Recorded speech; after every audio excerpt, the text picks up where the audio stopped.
8वें वेतन आयोग को लेकर केंद्रीय कर्मचारियों और पेंशनर्स के लिए एक बार फिर से बड़ी खबर सामने आ रही है। पिछले कुछ समय से वेतन आयोग को लेकर लगातार अलग अलग अपडेट सामने आ रहे हैं और अब आयोग की कार्यप्रणाली से जुड़ी कुछ महत्वपूर्ण जानकारियां सामने आई हैं। खास बात यह है कि सरकार की ओर से आयोग की समय सीमा को लेकर पहले भी स्थिति स्पष्ट की जा चुकी है और अब आयोग के काम को आगे बढ़ाने के लिए भी जरूरी प्रक्रिया भी तेजी से आगे बढ़ रही है। इस पूरी खबर को समझना इसलिए ज़रूरी है क्योंकि आने वाले महीनों में 8वें वेतन आयोग की सिफारिशों को तैयार करने की दिशा में कई महत्वपूर्ण काम होने वाले हैं। सरकार की ओर से स्पष्ट किया गया है कि 8वां वेतन आयोग अपनी सिफारिशें निर्धारित समय सीमा के अंदर सरकार को सौंपेगा। आयोग को अपनी रिपोर्ट तैयार करने में लगभग 18 महीने का समय दिया गया है। संसद में भी सरकार की ओर से इस समय सीमा का जिक्र किया जा चुका है। इसका मतलब यह है कि आयोग की रिपोर्ट तैयार करने में प्रक्रिया को अनिश्चित समय तक आगे नहीं बढ़ाया जाना है, बल्कि तय अवधि के अंदर ही अपनी सिफारिशें प्रस्तुत करनी होगी। अब यहाँ सबसे महत्वपूर्ण बात यह है कि आयोग को रिपोर्ट तैयार करने के लिए सिर्फ कर्मचारियों की मांगों को सुनना ही नहीं बल्कि कई स्तरों पर अध्ययन भी करना है।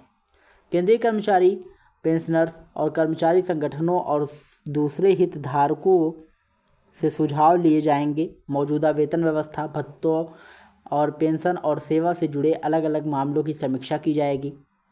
इसके अलावा सरकार पर बड़े पड़ने वाले वित्तीय और आर्थिक प्रभाव की भी आकलन किया जाएगा। इन सभी पहलुओं को देखने के बाद आयोग अपनी सिफारिशों को अंतिम रूप देगा।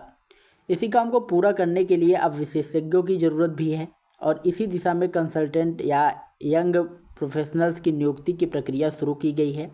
इसमें सीनियर कंसल्टेंट और यंग प्रोफेशनल जैसे पद शामिल हैं। इन लोगों का काम रिसर्च, डेटा एनालिसिस, लीगल और पे रिलेटेड मामलों में आयोग को सहयोग देना। इससे यह साफ होता है कि 8वें वेतन आयोग की प्रक्रिया अब धीरे धीरे अगले चरण में पहुंच रही है। अब बात करते हैं उस बैठक की जिसे लेकर केंद्रीय कर्मचारियों के बीच काफ़ी चर्चा हो रही है। यूनियन की ओर से आयोग के सामने कर्मचारियों से जुड़ी कई महत्वपूर्ण मांगें रखी गई। बैठक के बाद सामने आए बयान में बताया गया कि चर्चा काफ़ी विस्तार से हुई और कई मुद्दों पर आयोग की ओर से सकारात्मक रुख देखने को मिला। हालांकि सभी मांगों पर एक जैसा जवाब नहीं मिला और कुछ मुद्दों पर सरकार की मौजूदा स्थिति भी साफ कर दी गई। सबसे ज़्यादा चर्चा पुरानी पेंशन योजना यानी कि ओपीएस को लेकर रही। बैठक में ओपीएस, एनपीएस और यूपीएस जैसे पेंशन सिस्टम से जुड़े मुद्दों पर भी बातचीत हुई। सामने आई जानकारी के मुताबिक सरकार की ओर से यह संकेत दिया गया कि ओपीएस को वापस लागू करने को लेकर फिलहाल स्थिति आसान नहीं है, यानी कर्मचारियों को इस मामले में किसी तत्काल फैसले की उम्मीद नहीं करनी चाहिए। वहीं दूसरी तरफ कुछ अन्य मांगों पर भी विस्तार किए जाने की संभावना बताई गई है। यहाँ कर्मचारियों के लिए एक बात समझना बहुत ज़रूरी है कि किसी बैठक में किसी मांग पर चर्चा होना और उस मांग को सरकार द्वारा मंजूरी मिल जाना दोनों अलग अलग बातें हैं। इसलिए अभी किसी भी मांग को अंतिम रूप से स्वीकृत मान लेना सही नहीं होगा। आयोग अलग अलग सुझावों के अध्ययन करेगा और फिर अपनी सिफारिशें तैयार करेगा। इसके बाद सरकार उन सिफारिशों पर अंतिम फैसला लेगी। वेतन बढ़ोतरी को लेकर कर्मचारियों के बीच काफ़ी उत्सुकता है। फिटमेंट फैक्टर कितना होगा, बेसिक पे कितना बढ़ोतरी होगी, न्यूनतम वेतन कितना होगा और पेंशनर्स को कितना फ़ायदा मिलेगा। इन सभी सवालों का जवाब अभी आधिकारिक रूप से सामने आना बाकी है। सोशल मीडिया पर अलग अलग आंकड़े जरूर चल रहे हैं, लेकिन जब तक आयोग की सिफारिशें और सरकार का अंतिम आदेश नहीं आता तब तक किसी भी आंकड़े को पक्का नहीं माना जा सकता। एरियर को लेकर भी लगातार चर्चा हो रही है। कुछ रिपोर्ट्स और बैठकों के बाद अलग अलग तारीखों का जिक्र किया जा रहा है, लेकिन कर्मचारियों को यह ध्यान रखना जरूरी है कि एरियर कब मिलेगा, कब से कब मिलेगा और किस तारीख को संशोधित वेतन लागू होगा। इसका अंतिम फैसला सरकार के आधिकारिक आदेश से ही होगा। इसलिए किसी भी वायरल दावे पर भरोसा करने से पहले आधिकारिक जानकारी जरूर देख लें।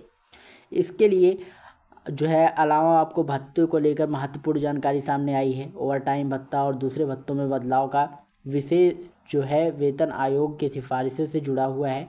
सरकार की ओर से स्पष्ट किया गया है कि विभिन्न भत्तों बदलाव और आयोग की सिफारिशों और सरकार द्वारा लिए जाने वाले निर्णय के आधार पर किया जाएगा। यानी 8वें वेतन आयोग का अक्सर केवल बेसिक सैलरी तक सीमित नहीं रहने वाला, बल्कि भत्तों की दूसरी वित्तीय सुविधाओं पर भी इसका प्रभाव पड़ सकता है।